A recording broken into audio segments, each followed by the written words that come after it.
Старажытная аўтэнтычная музыка ў выкананні пінскіх музыкантаў. Побач мясцовыя мастакі малююць з натуры вобраз каларытнага пінчука.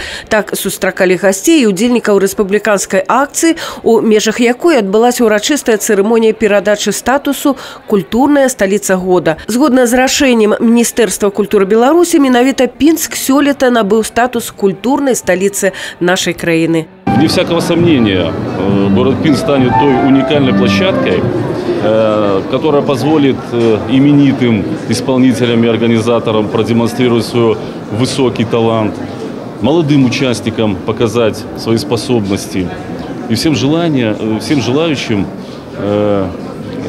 получить наслаждение и удовлетворение от тех встреч и общения с интересными людьми. Одной з памятных падзей сённяшняга свята стала традыцыйнае гашэнне маркі «Пінск – культурная сталіца Беларусі». Дарэчы, менавіта да гэтай даты быў выпушчаны лімітаваны тыраж канвертаў з арыгінальнай маркай. Усяго 20 000. Уласнаручна пагасіць марку на набытым канверце можна было кожнаму жадаючаму. На гэтым сюрпрызы не скончыліся. Спецыяльна з нагоды свята ў Новаполацку нават вырабілі сімвалічны ключ з гербамі гарадоў удзельнікаў акцыі. Старшыня пінскага гарвыканкама атрымаў пераходны знак з рук старшыні Новополацкага гарадскога совета депутатов. 2018 год был очень значимый для города Новополоцка. Кроме того, что город нес звание культурной столицы Беларуси, еще в 2018 году город Новополоцк отметил свой юбилей – 60-летие со дня основания. Город по историческим меркам – это просто юнец. Но то развитие культуры, разных сфер культуры, которое есть в городе, позволило нам претендовать на этот статус.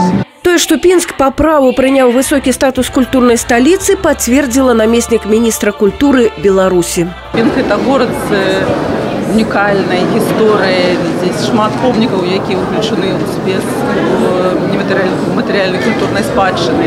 Так, але у гэты год мы чакаем новых ініцыятыў культурных, новых цікавых праектаў, новых фестываляў, магчыма. Што тычыцца фестывалю і новых цікавых культурных праектаў, якія чакаюць жыхары і госці палескай сталіцы, то толькі сёлета іх плануецца каля 400. Актыўнымі абяцаюць быць не толькі установы культуры і адукацыі, але і мясцовыя мастакі, музыканты, рамеснікі, прадстаўнікі ўсёй культурнай эліты горада над Пінай.